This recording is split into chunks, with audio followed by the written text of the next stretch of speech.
Hey class, hope you're enjoying the course. We're almost done. What this week I want to do is I want to go over a concept in persuasion. So it's public relations that we've been studying, but as we work through this course, a large part of public relations is to persuade.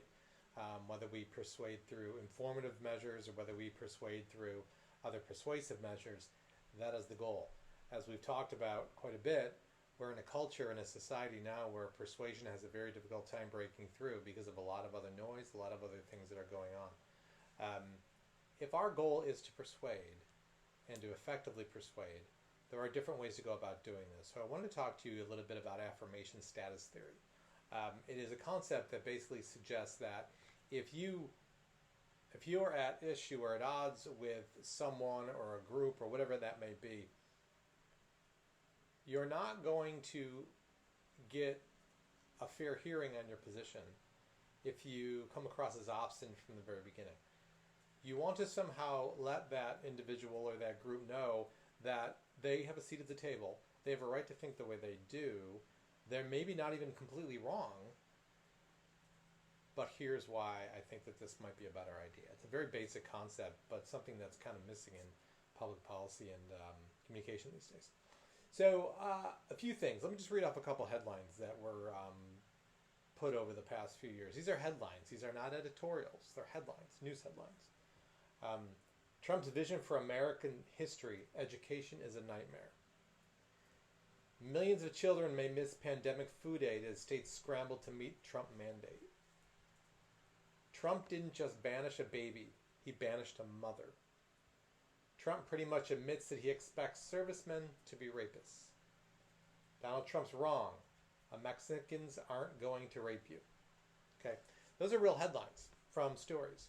Now, like President Trump or dislike President Trump, the bottom line is that since the man entered office, he did not stand a chance with the media. Some of this is his making, and some of this is the fault of a biased media. But I would ask you, who is being persuaded by these headlines? If you have people that dislike Donald Trump, they're reading these headlines and they're saying, absolutely. If you have people that like President Trump, they're reading these headlines and rolling their eyes and saying, there's just the biased media at it again. Independent thinkers are looking at this and saying, I just don't want anything to do with any of these people or groups. So really, you're persuading no one. These headlines are basically articles that are designed to just communicate more to a group that already agrees or disagrees with their statements or agendas. If our goal is to persuade, we have to do it in such a way where we are going to have other sides open to listening to us. These headlines fail in that.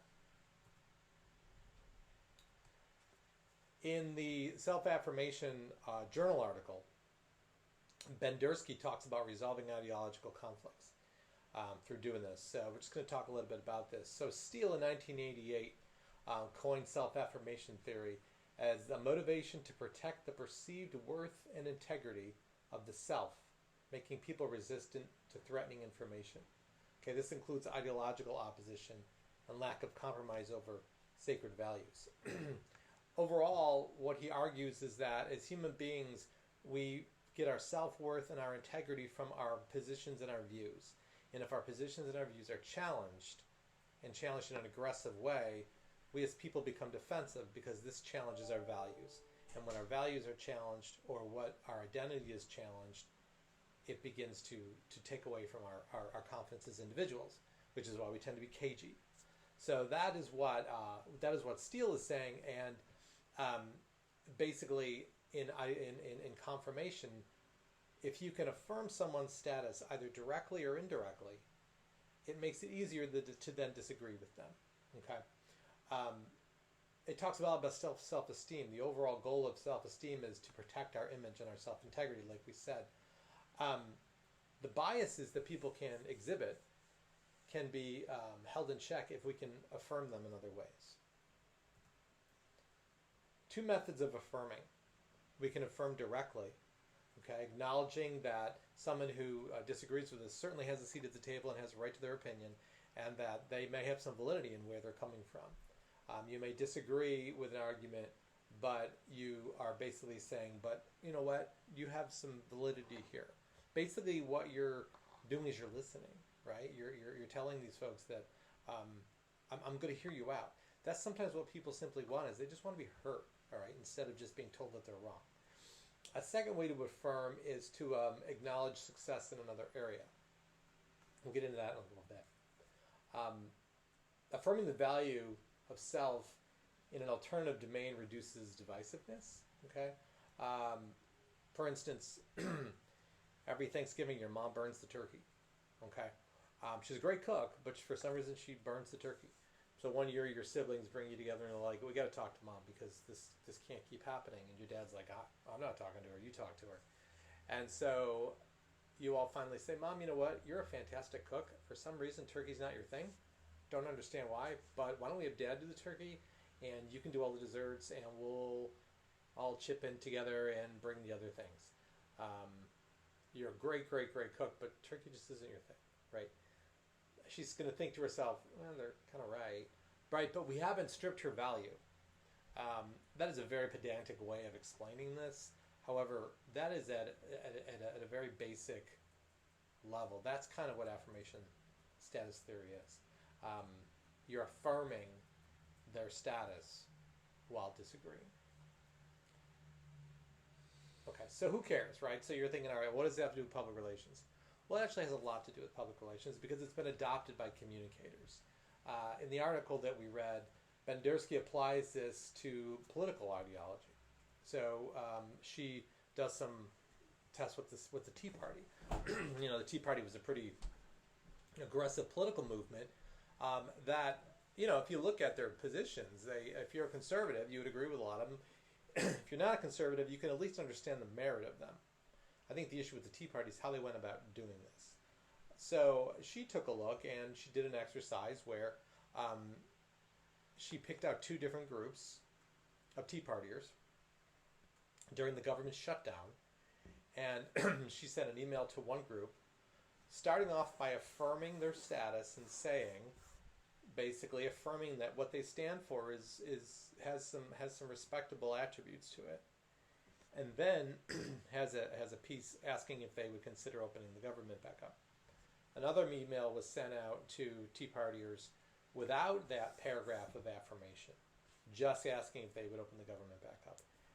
And as you can expect, quite a few, no one who received the email without affirmation supported opening the government back up. But I want to say almost half that received the email with affirmation supported the opening back up. It was a study that basically said that if you can get to a point where you tell someone who's disagreeing with you that they do have some merit in where they're coming from, however, it may not be the best approach, let me tell you why, you're going to have a much more recipient audience when hearing that. Okay. This applies to all kinds of different realms of communication. This applies to business, it applies to education, it applies to religion, it applies to, obviously, politics, sales, public relations. If we are going to persuade folks, we cannot beat them over the head. No one is forced into changing their minds. We have to do it in a way where we have open listening. To get open listening, you have to have people that are going to be willing to hear you out. No one's going to hear you out if you belittle them from the beginning. Okay, very basic ideas with affirmation status theory. It's an interesting theory. I just want to go offline a little bit and talk about it. I know it's not covered in the book, but I think that you'll find that whether it's an interpersonal communication or whether you're communicating with large groups, whether you're writing a speech or an editorial or whether you're having a discussion, if you can begin by not alienating people, you're going to have a better chance of those listening to you. Editorials that start out immediately alienating one group, you've lost them. I work for a member of Congress, and when we write editorials, we don't get partisan, especially coming out of the gate, because if we want to persuade, we're not going to lose those who disagree with us right away by saying something derogatory about them or trying to make the case as to why we're right. It's important. It's a subtle way of communication, and it's effective.